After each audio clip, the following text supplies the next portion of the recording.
All right. Anything else on cocktails and conversation? Any questions?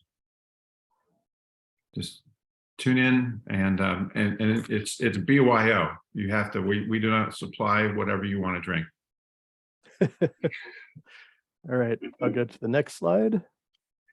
Okay. Yeah. And the other thing that's coming up is back in, I think it was February 11th, our chapter went down to Houston Wilderness, and we did a tree planting, and it was the 4 members there, 3 from the Woodlands and 1 from, gosh, what was her name? Now I forget her name, but she's from your chapter, I think, or from Houston. And I apologize about that. But anyway, the 4 of us were there. I think we planted about over 10% of the 500 trees that day. And so anyway, Houston Wilderness supports the Harris County Flood Control District, a large-scale native tree planting. And surprisingly, this blew me away that over 300,000 trees have been planted in the last 20 years, mostly along bayous. And they are allowing us to be a co-sponsor and table at this thing, even though the criteria in the past is we needed 20 people to show up. They told us last time, because of the type of organization we are, they don't care the number. So the date that's coming up that we are going, it's unfortunate it's a Friday, but it was really one of the last ones available. And it's also what they're calling their Earth Day celebration. It's Friday the 31st at 9 to 1 p.m. And it's a fun activity. You know, they give you all the seedlings and everything to go out and all the supplies that you need. And it gives you the location. It's down near the ship channel. Actually, it's real close to where we planted the last time. And I think at least 3 or 4 of the Woodlands North Houston chapter members are going. But this is an open invitation for others to go as well. And there's a sign up link, and I'll also put that in the chat as well. But actually this has been kind of something that Dan Burns has been heading up, and so he's kind of the point of contact if you have any questions. But anyway, we hope we can get, Friday is going to be more difficult than a Saturday to get people, but the Houston chapter is welcome. Excellent. Thank you, Roger. Any questions from anybody about the tree planting?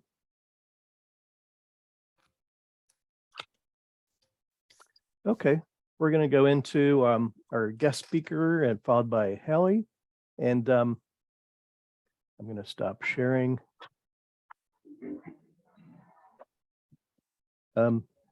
Leo, feel free to go ahead and start sharing. And Mark, did you want to give an introduction? Sure. All right. Well, it gives me pleasure to welcome Leo Brito, and he's the owner and founder of Zero Waste Houston. And he's going to talk to us about the importance of reducing our waste. So he's specifically in the area of composting, but there's a lot of other waste in Houston that's going on. So take it away, Leo. Okay.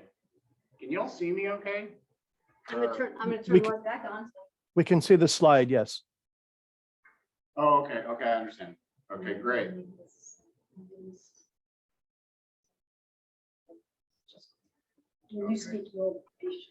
Okay. All right. Well, thanks for the introduction. I will elaborate a little bit more on my own introduction, I guess.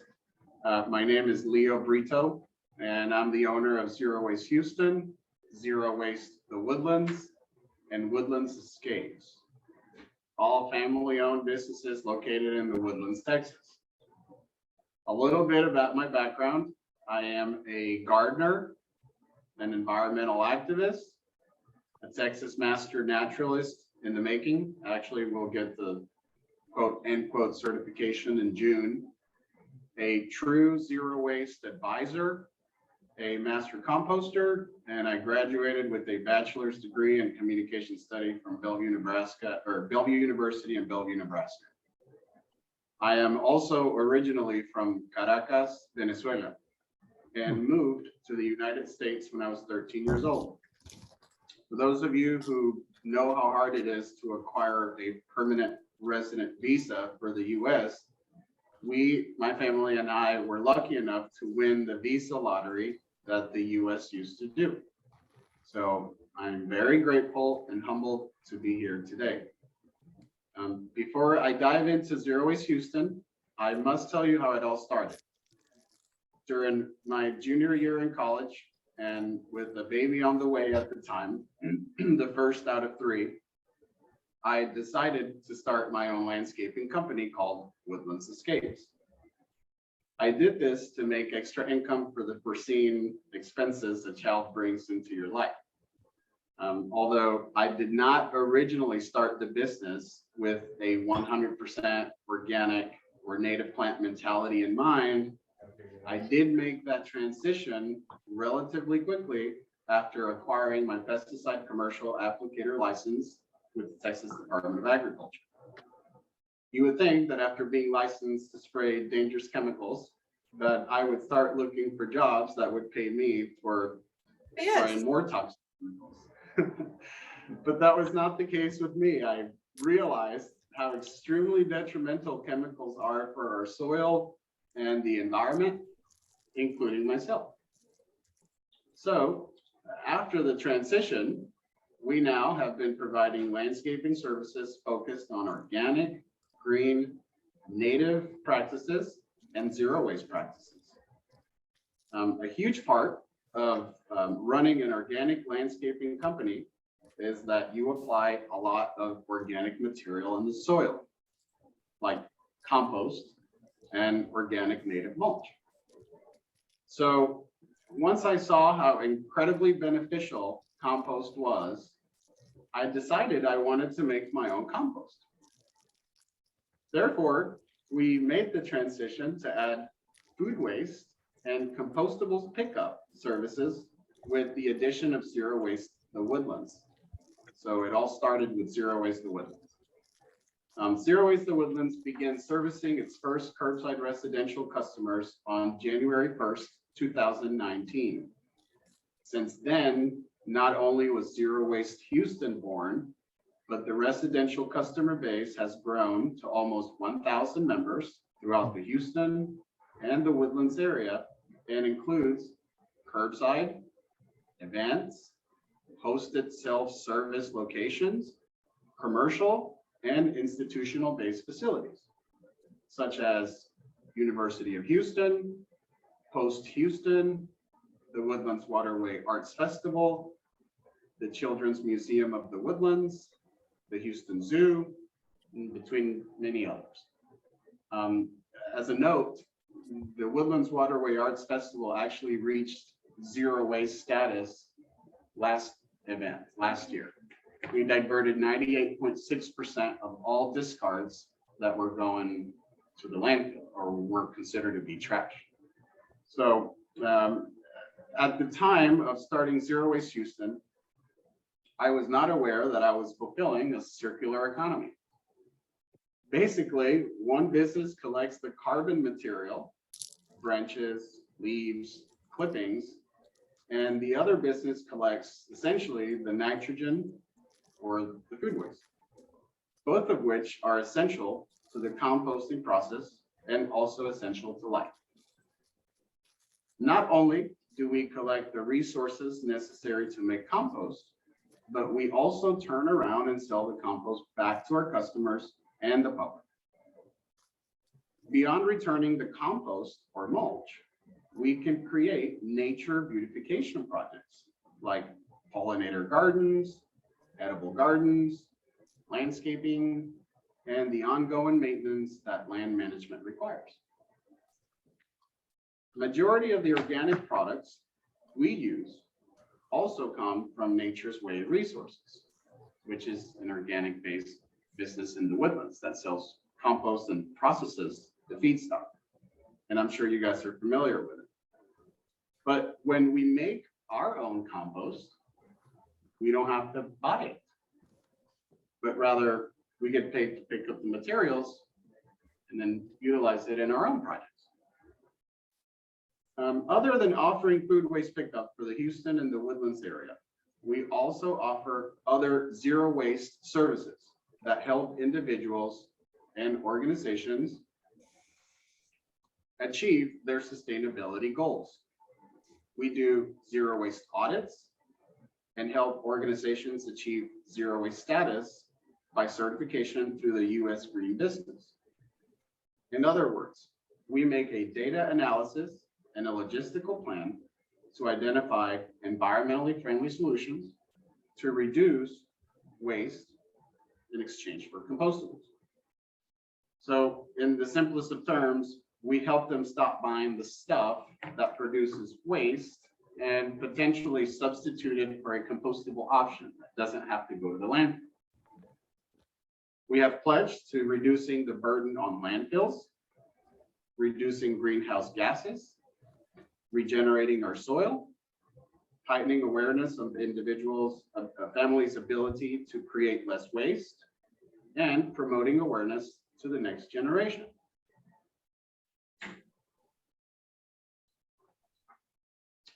Here's a few examples of some of the suggestions that we make to help individuals and organizations adopt sustainable behaviors that will eliminate waste from being created. In our line of business, we call this reevaluating your upstream and downstream approaches or practices. Upstream means those things that you purchase and order. Downstream would be those things that you dispose of in the waste stream.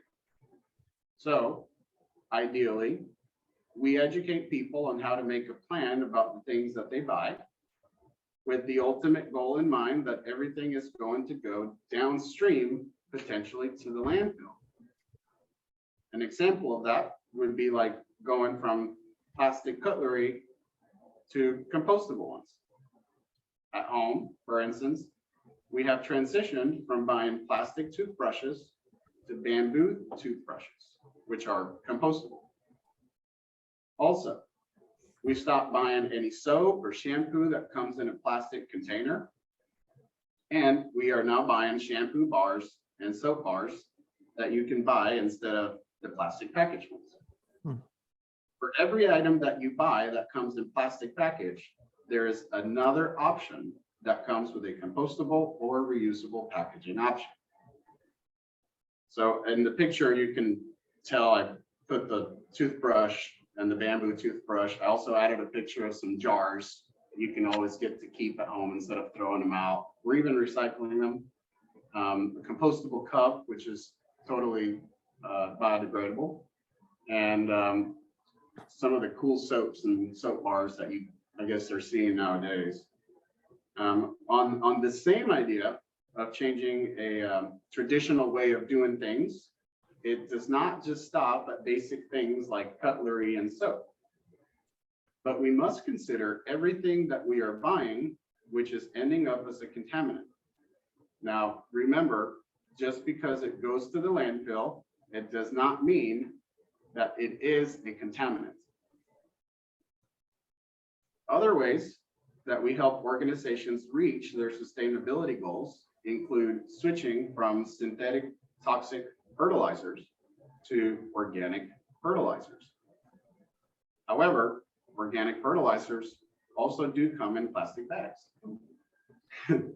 This is the first step towards, stopping the madness of buying things in plastic bags.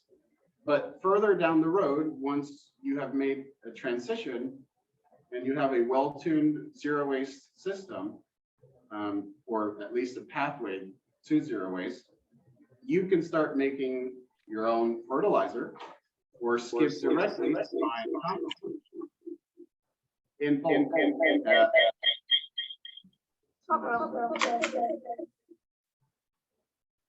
It's changed. I think somebody has. Can someone mute whoever's? Okay, I'm going to try it again. Yep. All right, so further down the road, once you have a well-tuned system, you can start making your own fertilizer and buying compost in bulk and applying it with reusable tools like a wheelbarrow, a shovel, instead of a plastic bag. Compost is basically another way of making rich humus, AKA organic fertilizer. And although most of the time people want us to haul the food waste away from their organization or house, there are people who want to learn how to process the materials themselves. So we teach people how to compost correctly and make sure they're following state law and regulations to efficiently break down the organic matter and successfully compost. So before I move on to showing you what all can come from compost, I want to share with you some facts about food waste. Did you know that food is the single largest category of material placed in municipal landfills? It also represents wasted nourishment that could have helped feed families in need, or even animals. It represents wasted water, energy, and human labor used to produce food. So, to put in perspective, almost 35% of everything that ends up in the landfill is food. Imagine that for every pizza we eat, we throw 1/3 of it in the trash. Imagine that every time you serve yourself a plate of food, you scoop out 1/3 of it and throw it directly in the trash. Wouldn't that be crazy? But that's what's happening right now. We're throwing away perfectly good food. Whether the food could be eaten by someone or composted to be recycled back as soil, we must start doing something about it. But who should start? Well, everyone. Everyone eats food. We need cooperation from everyone. The federal, state, tribal, local governments, churches and faith-based organizations, environmental organizations, communities, neighborhoods, consumers, the entire supply chain. Furthermore, food waste also creates 25% of all the methane emissions in the United States. So yes, it is a major contributing factor to climate change and global warming. Did you know that Texas has 198 municipal solid waste landfills in the state? According to Statista.com, we rank 17th on the most trash in landfills per capita in the United States in 2022.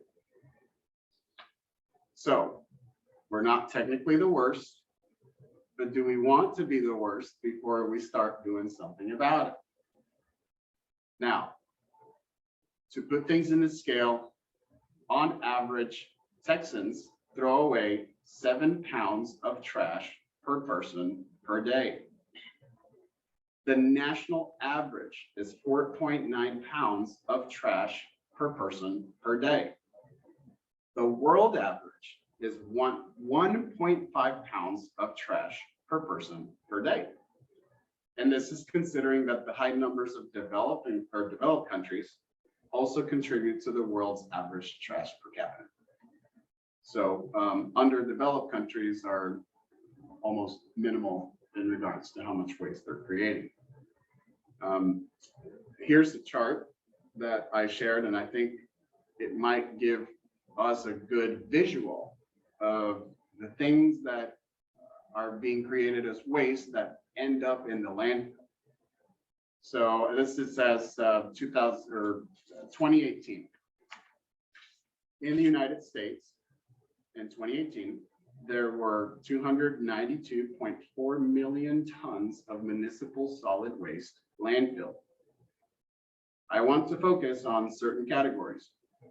1, food, 21.6%. 2, yard trimmings, 12.1%. 3, paper and paperboard, 23.1%. If we add these 3 categories, we would be at 56.8% total municipal solid waste, which if we would have diverted all of that, we would be close to 2/3 of the way there to zero waste. Granted, we're not even considering that wood at 6.2% would be part untreated wood, which could certainly be composted or recycled. Also, textiles at 5.8%, which if made from all plant-based materials, it would be possible to compost or recycle. But even more importantly, if we were to substitute majority of plastics for a biodegradable or compostable version, better yet, that would be an additional 12.2% that we can divert from the landfill. Truthfully, we already have the capacity to reduce our landfills by almost 60% or even more. In other words, diverting organic matter is a must and a huge step towards becoming zero waste. On that note, I want to discuss what we do from an operational logistical point of view. We do what I like to call single stream composting. And I'm sure you guys have heard of single stream recycling. So to help us understand, let us look at the definition of single stream recycling. Single stream, also known as fully commingled, as fully commingled or single sort recycling, refers to a system in which all paper fibers, plastic, metals, and other containers are mixed in a collection truck. Instead of being sorted by the depositor or the person who's disposing of the materials. Instead of that person separating it into commodities and handled separately throughout the collection process. In single stream, both the collection and processing systems are designed to handle this fully commingled mixture of recyclables. In the composting world, not everyone composts the same, and not everyone composts the same materials. Composting has been made a very strict rule book to follow for homeowners and businesses. Generally, majority of people who try composting do not know where to draw the line between what to compost and what not to compost. Primarily because things break down at different conditions than others, like meat versus vegetables or bones. So to be able to offer food waste pickup, quote unquote, and accept things like meat, dairy, bones, eggshells, seeds, avocado cores, etc., we must have a place that can break that down. That is where Nature's Way Resources saves our day. They're fully licensed to process those things like post-consumer food waste, meat, bones, grease, even sludge. Conversely, single stream composting resembles the same idea that both the collection and processing can handle this fully commingled mixture of feedstock and turns the waste, which is really a resource, back into compost or a commodity like mulch. We at Zero Waste Houston not only believe in single stream composting, but we actually do it. The only exception here would be to mix heavy yard waste like branches, to not mix heavy yard waste like branches and tree cuttings with the food waste. You usually want to separate heavy yard waste because it needs to be ground into a big grinder. But after it gets ground once or twice, it can be mixed with feedstock or food waste. Here is a little bit of how our process works. So this picture is actually at the University of Houston. The way that we have set up our service is we use 55-gallon drums for our commercial partners. and 5-gallon buckets for residential.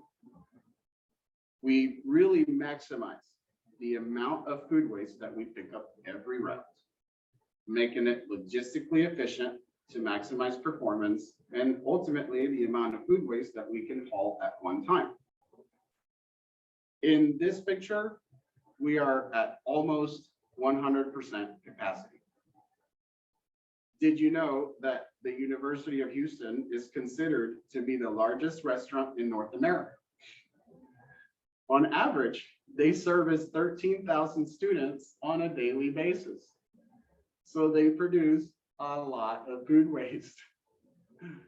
Another cool fact, did you know that food is 90% water on average? The EPA says that the average 55-gallon drum, which are the black drums that you see on that picture, if they weigh around 450 pounds. So with about 28 total drums worth of food waste, we are sitting at around 12,600 pounds on the picture you're looking at. So again, it's not just food waste, but an extremely valuable resource, which is water. Water is used to make compost. But when you add food waste to your compost, you are basically adding water as well. Say that we have, or say that we do have 12,600 pounds, give or take. And 90% of that is water. That means we have 11,340 pounds worth of water on that truck.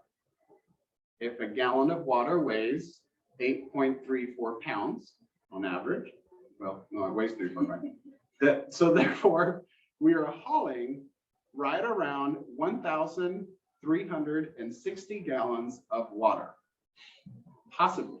And why is this so important? Well, because for every ton of food waste that we add to the compost pile, that's right around 240 gallons of water that we do not have to pump out of our aquifers or wells in order to make compost. This is a huge factor because we do not just want to compost, but we want to compost in the most efficient way possible, and also creating the least amount of waste. Now, after we pick up these drums from commercial facilities, where do we take it to? Nature's Way Resources. Or we compost it ourselves, depending on the feedstock that we receive. For instance, one time we received 13 tons of blueberries, and I kept all of them to make my own compost. But I will show you a picture of that here in a second. I do want to, I did add some pictures. I didn't think that everyone would be able to see it, but here it is. There's us dumping the food waste on our 55-gallon drums. That's a person emptying their own food waste from their own bucket onto a 96-gallon bin. And in the middle picture is at Nature's Way, and that was some of the food waste that we dropped off. That's actually us making compost at our shop. We mix the carbon and the nitrogen. We continue to layer it, sort of like a lasagna, if you would. And after mixing it, let it sit or age. That picture, there's a lot of water there because it rained, and you don't see it, but on the other side of the compost pile, there is a pond. And so what I did is I created my compost piles at the bottom of that drainage slope, right before the water gets to the pond, so I can catch as much water as possible on the compost pile, so I don't have to water as much. That way I can just come and scoop up that water and dump it on the compost pile. And in a way, I guess it adds water filtration as well. So our pond, we don't have to use algicides, bactericides, or anything to keep the water clean, and life thrives in that pond Without too much nitrogen, too much nutrients. without, no, I mean, it's really perfect. Yeah, yeah. So take, after you've done mixing it, I added some pictures of how sometimes the compost might look like, or fungi, mycelium, molds, or other, Good things. yeah, great things that happen in the soil. I also took a picture of temperatures. Temperature is a great indicator of what is happening in your compost pile. And I find that compost seems to be conscious and aware of what is in the compost. So if you do it right, if the elements are present and they're mixed correctly, you will have successful temperatures. Like for instance, here, if you're mixing meats or bones, or if you have any weed seeds, if you're composting at 150 degrees, truthfully, the required temps would be 131 and over, 131 degrees and over for at least 13 days.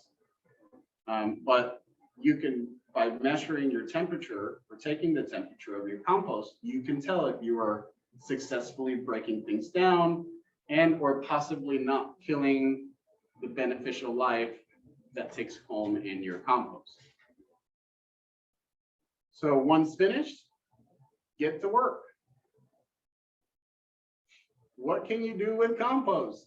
Well, a lot of things. In this picture, usually we don't use a tarp to dump compost. But because we were dumping it on grass, that way we didn't ruin the actual soil that we were working on. The tarp helps out. But that's also a picture of one of our trucks and trailers. We're able to load 14 cubic yards of compost at a time and dump it and come and do the beautification projects ourselves. This is one of my landscape projects in the woodlands, and you can tell how incredibly flush and beautiful it looks.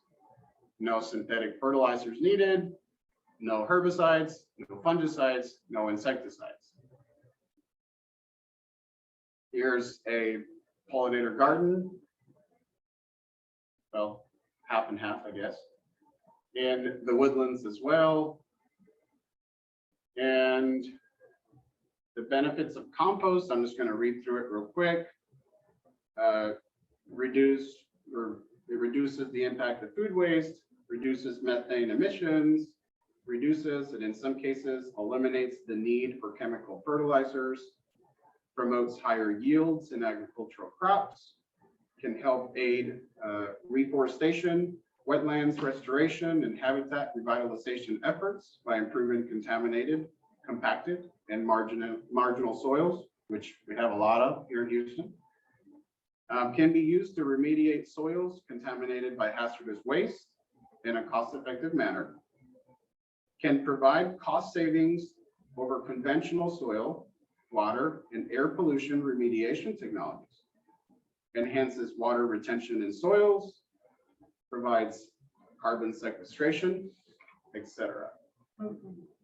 Here's me with a big winter melon, and that was actually and Susie, I think, is watching. We did a drop off with the city of Westview, and one of the days that we were accepting food waste from residents, somebody brought their big winter melon, and I grabbed some of the seeds from their winter melon and I saved them, and then I planted them myself, and I was successful at growing a big winter melon. So that weighs, it was pretty hard to actually pick it up. It was probably like 60 pounds or more. Wow. Yeah, I didn't actually weigh it, but no need for synthetic fertilizers, no need for growth hormones or genetically modified, organics. On the right, it's butternut squash. eggplants. There's an oversized turnip that I just picked not long ago, but started getting white flies. So I picked it, and I have my own anaerobic digester at home, so I can apply that organic matter directly as food source to my plants. But you can tell how things can grow to a very much good state without the need of adding fertilizers and just compost. And take action. But I am preaching to the choir. More action, take more Yeah, action. take more action, right? So vote and join a group and contact your senators. Divert your food waste. Be conscious about what you eat and where the food comes from and how much waste or resources it took to create that food waste.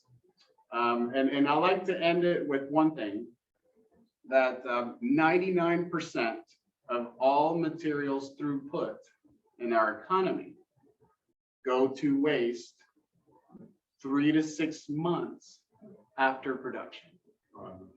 So we have successfully created a system that throws almost 100% of things in the trash. We landfill it all. So yes, we have to take action. Thank you very much for having me here. I appreciate it. And yeah. Start off with Yeah, one. this is Wesley Hunt's office. Leo, thank you so much for your presentation. That was awesome. And I learned a lot. And so the question that I had was, I can't do it. It's on. for ourselves, it's just my wife and I, we don't have a Yeah. lot of compost or things to put into it. And so what about some community collection sites, maybe where, you know, our household is too small to really, I think, do a pickup or anything like that? All right, we'll see you, Steve. Take it easy. Yeah, I also would agree that doing community compost sites would be beneficial. That is an effort that we are trying right now with the woodlands. We want to have a drop off at every village in the woodlands. And that also applies to people who are, say, retired or live by themselves and can't seem to find it feasible to pay $10 or $20 a month for a little food waste, right? So I would agree that there are a lot of ways that could still be, we could still figure out on how to, better acquire food waste from everybody that has food waste and that would be willing to do it. You can compost at home, and I would be willing to take your additional stuff for free, so we could, yes, there are ways. And I think there's an app also that exists. I don't know it right off the top of my head, but I know that Steve Stelzer, one of my colleagues, uses it. And I think it's like a compost sharing app where, like, if you have food waste and somebody in the community composts, you can bring your food scraps to that individual in the community. So there is a way right now for that. I can't remember what the name of the app is, but it's there. I will get back to you on that for sure. Thank you. Thank you. Yeah. Other questions from anybody? Yeah, I had a question. Go ahead, Court. Thanks, Tori. Leo, would you mind talking a little bit about like the compostable, like we saw compostable bags that were in the compost at your site or Nature's Way, and the cups, do they need to be, like, if you purchase a compostable cup for an event, does it have to go into compost, or if it ends up in the landfill, does it do the same thing? Is there a special label to look for if we're buying compostable products? Yes, right. So that is a great question. You are pointing in the direction of contamination in the compost pile. And in a market that thrives to sell the cheapest product and claim to be the same efficient outcome, we must be wary of what we're buying. So reading labels is extremely important.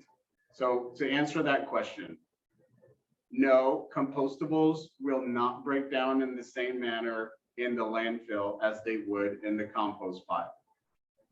Actually, the landfill is when you bury things, there is an absence of oxygen. And so things have to break down anaerobically, or they don't break down at all for a very long time. And that is the reason why they emit the methane emission and sometimes nitrous oxide. So it is not recommended to just throw things in that are compostable in the landfill.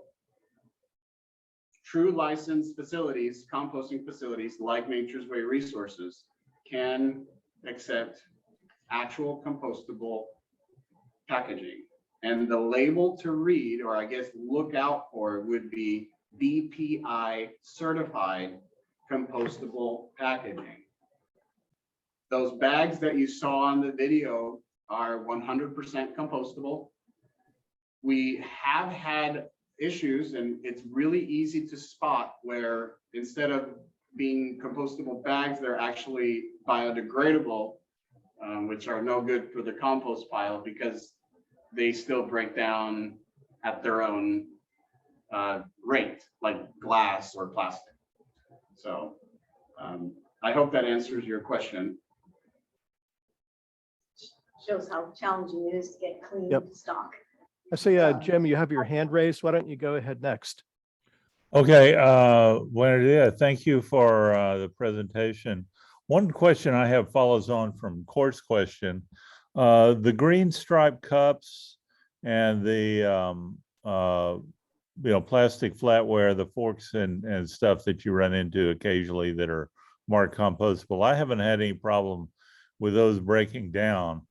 What I wonder, and I haven't been able to find out, is what are the breakdown products? Is that something I want in my compost? I gather they're from starches or whatever, but a lot of things will break down, and there's a lot of packaging greenwashing these days. Yeah. But is that something I want in my compost? Thank you. Thank you, Jim. So that's a slippery slope. We are finding that, for instance, cardboard that we thought was 100% compostable, some industries spray it with forever chemicals. And so, like, for instance, Chipotle quote unquote compostable bowls actually have forever chemicals in them. So even if you put them through a licensed facility, you're going to have forever chemicals in your compost pile. So what you really want to look for are products that claim they are 100% compostable. If it says biodegradable, more than likely will not be compostable. Greenwashing is huge. It's gigantic. We know how far it goes.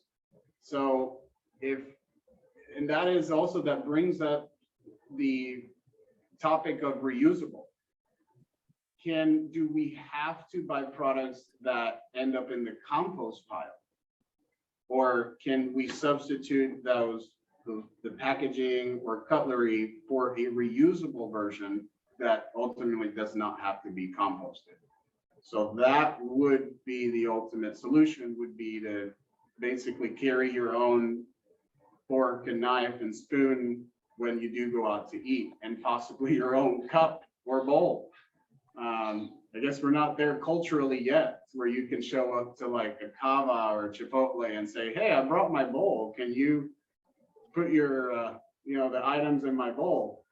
I wish that was the case. So our family, it's hard, it's tough, because we don't go out to eat that much because of that reason. So yes, it's a slippery slope, and we have to be aware of what we put in our compost. And the better things you put in your compost, the better off you're going to have a better product.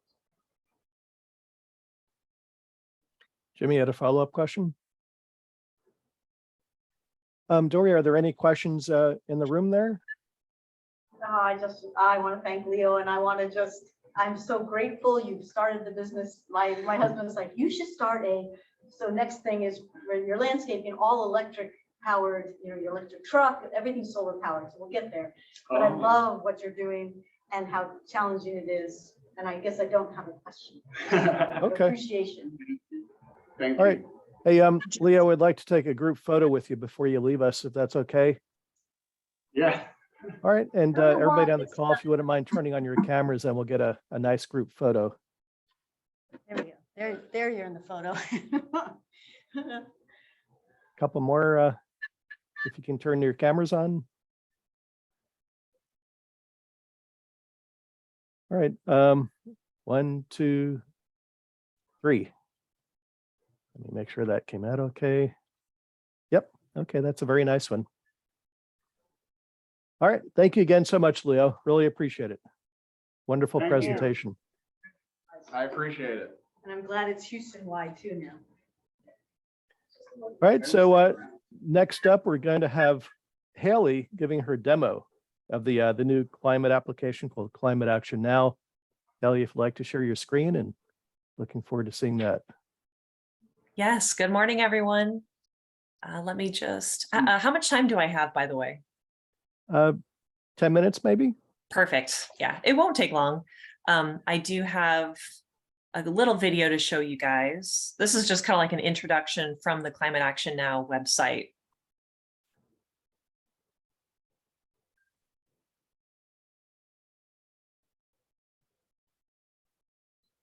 Did you share sound? Oh, Yeah, when you Is- do the share, there's a special button you have to, or a check mark to click to get the sound coming through. oh, okay. Let Yes. me share sound. Got it. Thank you. Earth is our spaceship. It gave us life. It sustains us. And right now, it is dying. The problem is simple. Our planet is warming. And that's destroying the natural systems on which our existence depends. The world's scientific community is telling us that if we don't make rapid, far-reaching, and unprecedented changes, the consequences will be catastrophic. I'm Brett Walter, founder and CEO of Climate Action Now. I made my career in Silicon Valley as a software entrepreneur, but I believe that now, with your help, we can finally do something that really matters. Climate Action Now has a single mission: to help people like you and me take individual and collective action to bring about the systemic change needed to reverse global warming. Most Americans feel helpless. They think nothing they do can make a difference. But it is only by taking action, first as individuals and then as a society, that the fight for our planet can be won. We start with an app that lets you take thousands of planet-saving actions in a matter of seconds, right from your smartphone. Actions like calling your political leaders to demand change, petitioning CEOs to step up to the plate, and sharing critical information with friends and co-workers. Most actions you take earn points. And as you earn points, Climate Action Now will plant real trees on your behalf. Trees that will draw carbon pollution out of the atmosphere for decades to come. Every action you take will automatically post to a community feed where others can draw inspiration, add their comments, and share their own actions. Community is critical. And with Climate Action Now, you'll be joining a global community of like-minded individuals who are working together to save our beautiful world. You can follow any member of the community, and others can follow you. You can create or join teams to see who can take the most actions. Together, we will take millions of actions that can bring about the systemic change needed to heal the planet. And when your kids and grandkids ask what you did about the greatest threat to ever confront humanity, you'll have an answer. You helped launch the company, the movement, that put climate action in the hands of millions and helped restore balance to this amazing place we call Earth.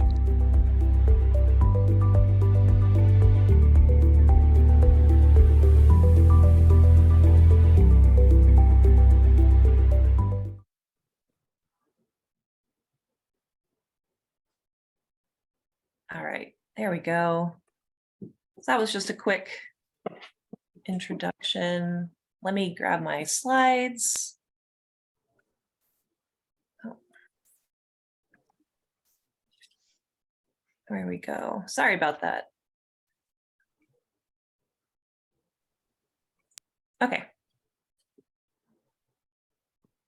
So like that introduction said, basically I am a part of the Climate Reality Project here in Houston. They're an international organization that tackles climate change on many fronts. And this app called Climate Action Now, they actually worked with Climate Reality Project and formed this app to, again, it just create a really simple, effective way to contact, whether it's federal, state, or local officials, CEOs. You can contact media, companies, and just, forward them different pieces of education or demand action to help battle climate change. So with this, so the Climate Action Now app, you can access it by going to the website climateactionnow.com. It's, you can download the app through there, or you can just use this QR code right there. You can access it in the Apple Play Store or the Google Play Store. So it's really easy to find, just Climate Action Now. What about my name? Okay. I don't know if anyone wanted to grab that really quick, but I can move forward if you want. And I'll also share the slide deck afterward. So whenever you do download the app, it takes you to this website, or excuse me, the app, where you can just create your profile. You enter in all your information, just like any other app. And then you also have your impact and summary page. So you can see in this little screenshot, I've taken over 700 actions, earned over 80,000 points. I've planted 20 trees. And you can just kind of take tabs on the impact you've made directly. And I did want to show you on my app, but I think it's easier just to show little screen grabs. But I did learn recently from working with some of the founders that they are actually collaborating with the Citizens Climate Lobby. And there are some actions and campaigns that are being recommended by CCL directly. So as you can see down here in learning about climate change, there's a little blurb that says, CCL conference is coming back to DC. And then there's also some quizzes that you can take, but there are some initiatives that are being directly recommended and brought forward by CCL. So Climate Action Now is working with CCL on a national scale. So it's great to see that and just help drive some action here within our chapter. But with that being said, within the app, you can take individual actions, but you can also look for specific campaigns. So if there's something that is near and dear to your heart, so whether it's composting or for me, it's plastic, reduction or environmental justice, you can look up specific campaigns. Like here in Texas, you have Save Port Arthur. There's another one coming up later this month, which I'll show you. But there's so many different actions you can take. Obviously, there's thousands, but there is a way to search for certain actions that you are most passionate about. And so, I'm sorry if you hear my son in the back. He is saying hello. But here's just an example of whenever you do take an action on the homepage, it'll say, here, do you want to tell members of Congress to support the RISE Act? And they'll say, source is the Citizens Climate Lobby. All you press is do it now, and then it'll take you to who you will contact. And you can either press the call or the email button. it'll give you a script of what to say if you do call. But if you do press email, it'll pop up everything that you need to know. It'll have the recipient, it'll have the subject, your message, it'll have who it's sending it from, and you just press send, and you've earned your points toward planting a tree. And after that, you can either continue and press yes, and it'll take you to whether it's Ted Cruz or Lizzie Fletcher or Abbott or Biden. It'll take you to whoever they have slated for that action. You can just rinse and repeat and continue to send those actions. They also host on a monthly basis, they'll host these Climate Action Now parties. And that was kind of like, they're tied to those campaigns that I showed you a couple slides back, where they'll have some speakers and moderators, experts in that field that'll come and talk to Climate Action Now users in like a webinar. They're normally like 1 hour long, but they'll just talk more about the subject in depth. And then during that Climate Action Now party, people just go and send action. So it's basically like a big, like a call in, or where you write in or call in. So you have, thousands of actions done in the span of, minutes. So it's really effective. And again, I work with Climate Action Now as far as like creating some content. So I'm happy to bring forward they're always looking for campaign ideas. So if there is something that is near and dear to CCL, we can always, as long as we find like a moderator and a speaker and some content to create behind it, that's always an option too, is to drive more focus on the topics that matter most to us. So again, this is just a really great way to bring a lot of attention to certain matters. So again, like the one coming up here next week, it's the 11th. So next week, there's the Cancer Alley Action Party with Sharon Levine and Robert Taylor and William Barber III. So that'll be a really great one. Again, for those in Louisiana and the Gulf area. But that's just, again, another example of what the app does as far as bringing attention to matters here near and dear to our heart.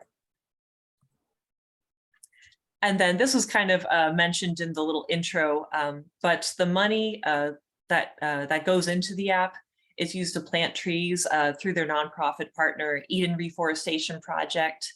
And they plant trees in Madagascar, Haiti, Nepal, Indonesia, Mozambique, and Kenya, as decided by that project. It also goes to reduce carbon emissions through carbonfund.org, preserving ecosystems through conserve.org. And it also goes to content operations and outreach. And that was the Climate Action Now app. It's, again, really straightforward, really easy to use. I like to carve out just 5 minutes of my morning while I'm getting my tea or starting up emails. But it's something that I just kind of bake into my everyday process, and it's super effective. I'm always learning something new, bringing my friends and family into the app too. And I just love it. And I'm so happy that they're starting to collaborate with CCL in some of these matters as well. Thank you, Hallie. That was really great. Maybe you can stop sharing and we can see everybody again. Yeah. And I do have a question to start off with. You mentioned that you also help create some content, I think you called it action parties. Yeah. We would need a moderator and speaker, and maybe you can talk more about that. Yeah, absolutely. So I learned how to produce content on the back end. Basically, I can create actions. They use like a back-end tool, but it's basically just creating the actions, creating who it goes out to. So again, for me, I live in Fort Bend, so I'm very passionate about the WA Parish, the coal plant here in Fort Bend. So I'm in the process of creating some actions that bring awareness to that coal plant, the effects that it has on the environment, Smithers Lake, local members of the community. So, and that's what everyone does who is a part of the app.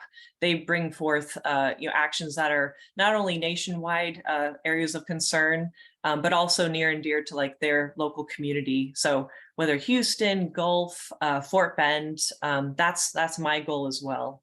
And as far as the Climate Action Now parties, so again, on a monthly basis, they're, sorry, buddy, hold on.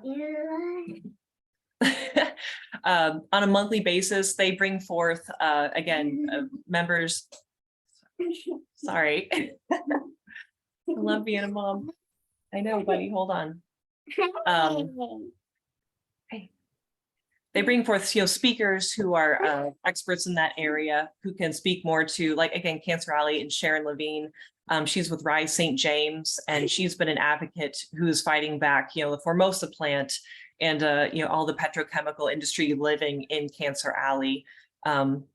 So as far as bringing forth campaigns of interest, they happen on a monthly basis, and they just ask for, hey, if there's, like the Ohio River Valley. So obviously with the spill in Ohio with Palestine, or East Palestine, sorry, that's something that they want to bring forth. And it's something that happened over a month ago, but there's still a lot of work to be done as far as bringing awareness and action.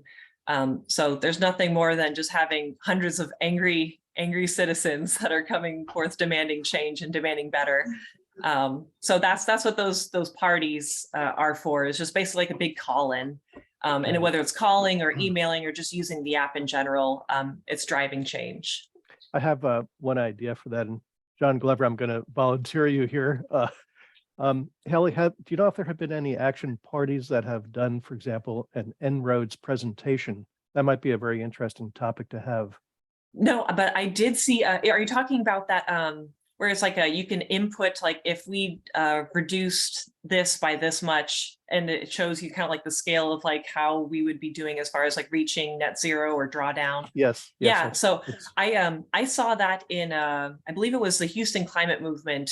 Someone showed that, but not through the Climate Action Now app. So yeah, I thought that was a really interesting, site, or I guess it's a website. Would that be something that we can collaborate with you on? Yeah, absolutely. I can follow up with you offline. Perfect. If that's okay. Yeah, absolutely. Excellent. All right. Any questions from anybody else? Can I show you something? And again, I can show that QR code and give it out to everyone after today's call as well. Mommy. But it's pretty easy to find. Excellent. Thank you so much, Ellie. I really appreciate it. No, thank you all. Sounds like you have a great son there too. Oh yeah, he's playing with his He-Man dolls. He's like, here, fit this in his hand. And I'm like, wait, but. And these are not mine. Oh, I know, they're your dad's. Okay, I'm going to go back to the agenda and we're going to move on. Mark, we're almost out of time here, but if you can, we'll go through our regular calling campaign. Okay, calling campaign, Roseanne.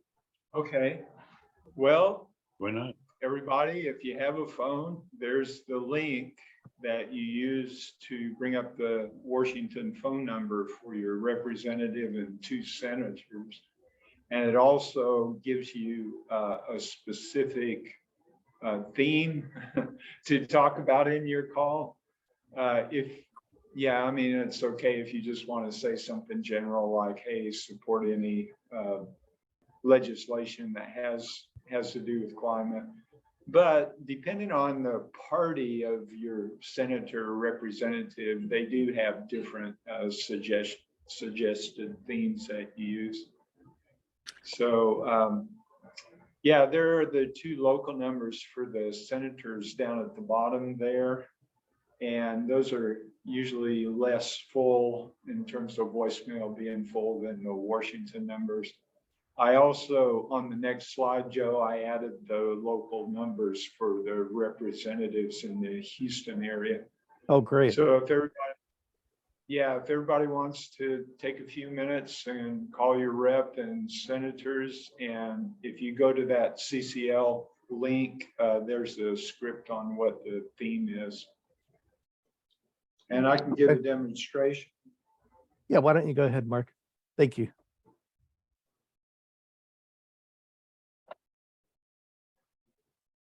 Let's see, I'm going to call Wesley Hunt.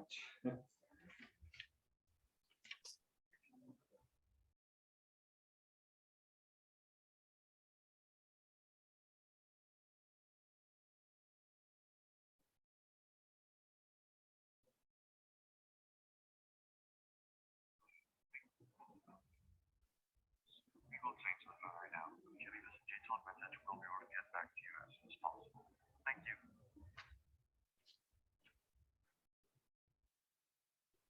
Hello, Representative Hunt. This is Mark Harriman. I live in zip code 77080. And I'm asking you to help the United States win. We can do this by looking, if you'll take a look at the carbon border adjustments, those would give US manufacturers an advantage in the global marketplace. Thank you.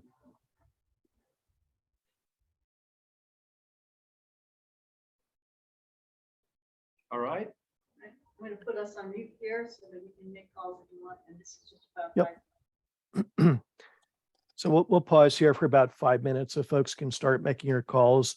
And then I'd like to continue after that with the slides. If you run out of time, maybe it's okay for those that have run out of time to continue offline after the end of the meeting. So we'll pause here for 5 minutes. Thank you.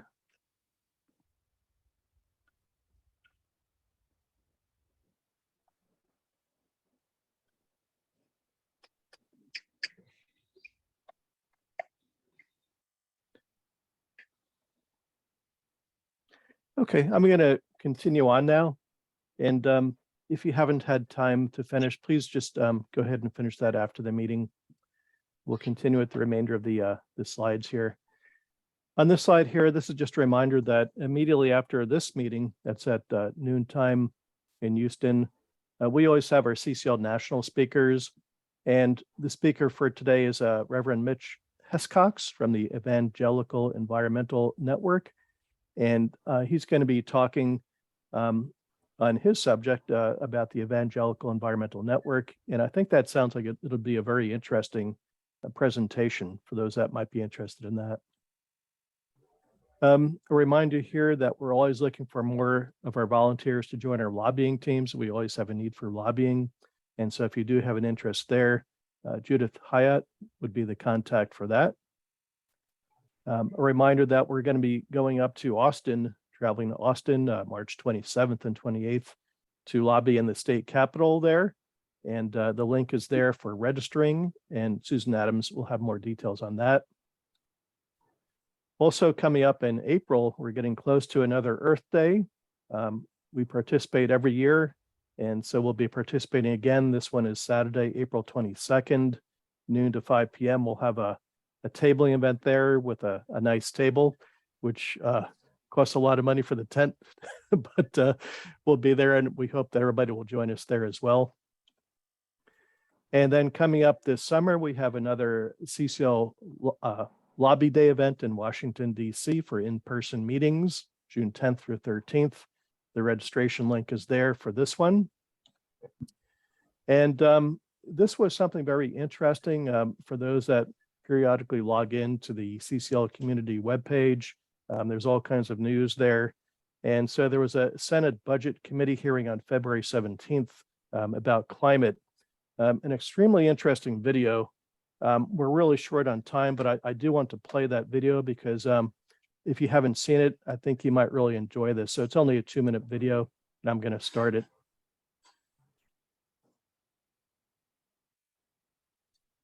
Get to the beginning. Turn on the sound.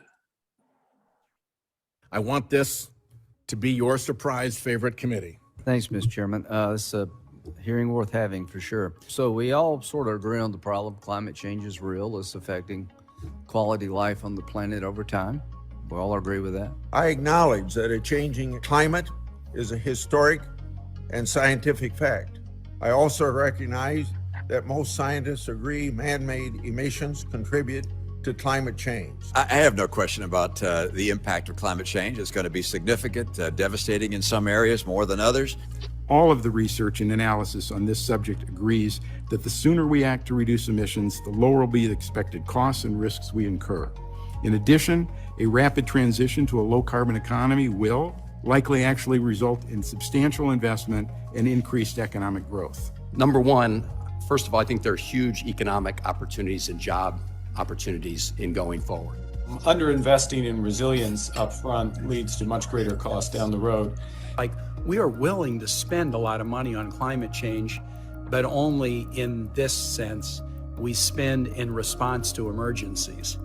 But what has been harder to do is find smart resilience funding, or even more importantly, smart prevention funding. Almost everything we talk about and we get excited about has no real impact globally, except a price on carbon and, of course, investments in new technology and innovation. Because when we talk about the budget deficit, as Professor Holtz-Eakin knows, a carbon tax is a great way to raise revenues. This is not a U.S. problem. This is a global problem. And the U.S. has to join the global community in creating harmonized incentives to reduce emissions. When I think about climate, I come to the conclusion that the global challenge will not be solved without great U.S. leadership. I simply do not believe it is possible for the U.S. to be a laggard in this regard and have there be any real progress. I'll close with the Deloitte number, which was that if we don't get this right, it's $180 trillion in cost to the global economy. If we do get it right, it's $40 trillion in added value. The upside, the negative risk, the opportunities. Let's go for that. Were they all Republicans? Here's the video. Slides. All right, so I thought that'd be interesting for everybody who hadn't seen that yet. And that's the reason that we lobby and we do our lobbying. Here are my slides. It looks like everybody agrees, and so we don't have a problem going forward, right? Well, we have some Republicans that agree, and we have to continue working on it. So that's what it is. Here's a really nice event that happened this past Sunday. Madeline Para, who was our CCL executive director, was here in Houston this Sunday, March 5th, to attend the CERAWeek Agora conference in Houston, which is a huge conference that was attended by thousands of people. And so a few of us were available to meet with her that day. And so there was Wakar, John, Madeline Para there in the middle, myself and Judith Hyatt. And we were able to get a really nice photo. So I just wanted to share that. That was a really nice visit with her. And we still have a few minutes left for our lever status reports. Judith is not here on the call, but I know that, again, just to remind everybody who might be interested in lobbying to contact her. Court, if you have any items you'd like to talk about. Sure. And Dan is on the call. I don't know if you'd maybe take 30 seconds to say how the first Wesley Hunt meeting went. Is that okay, Joe? As it's related to the lobby? Yeah, if we can keep it brief, that'd be great. Dan, could you just give an elevator pitch of how it went? Sure. We just met with a staffer, and Norm Whitten and Steve were there. And Norm gave quite a good presentation for about 45 minutes on why we should have a carbon price and how it just makes economic sense of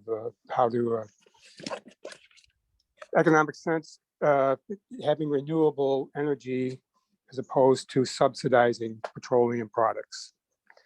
And that was pretty much in a nutshell.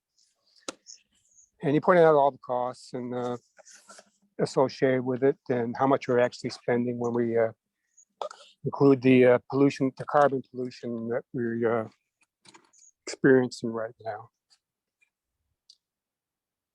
Okay, Thank you, Dan. Thanks for taking time to do that on your Saturday. Okay, so for Grass Tops, again, this are efforts to go to businesses or prominent leaders in the community to ask for their support and or endorsement for a carbon price or our specific policy.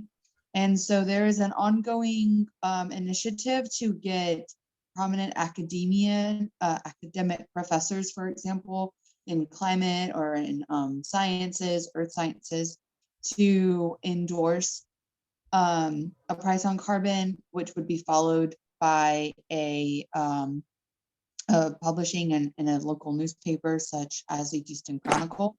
And I will be able to attend the Austin lobby event, and after that I do want to get with the leader who's the volunteer who's heading that up, and just try to understand how we could be bringing our state leaders as a grass tops initiative to just further our national cause. Those are some things that are going on right now.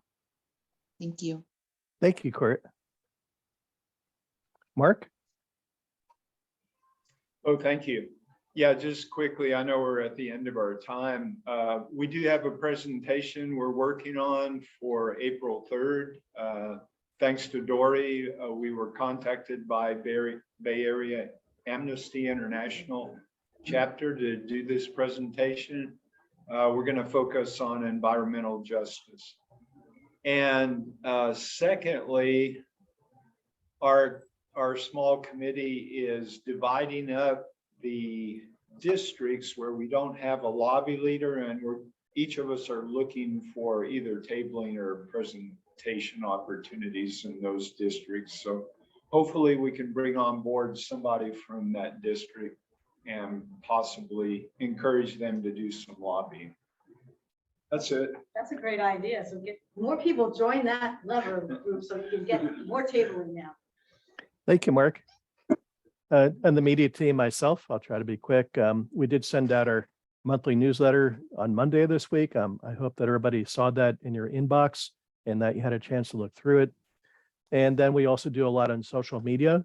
And I always like to share some of the things we put out there.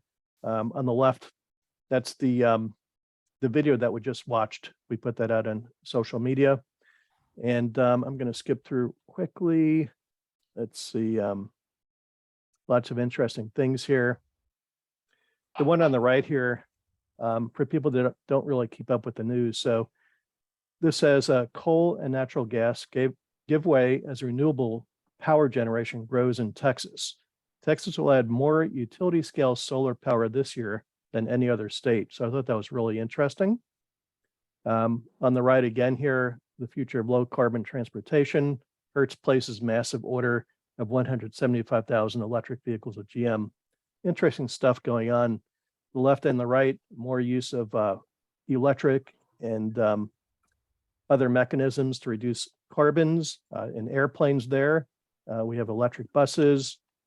The one on the left there about Miami.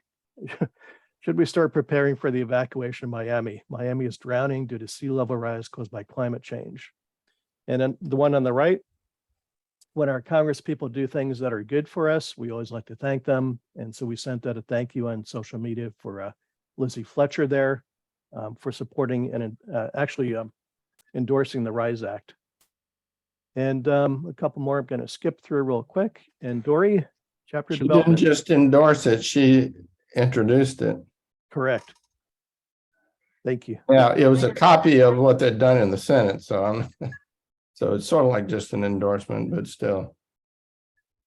I feel badly. I just left her a message and didn't thank her for that. It should have been. But anyway, I have nothing to add, Joe. We're at time, other than if you want a nice help develop our chapter, let me know. Thank you, Dory. And that's our meeting. Thank you very much, everybody, for joining. It was really great to see everybody. And I hope everyone has a great weekend. Thank you so much. Thank you, Joe. Thanks to you. Thank you. Bye, everybody. Bye. Bye. Bye. All right. Shut this down. So you came down from the Woodlands for this? Yeah. I appreciate it.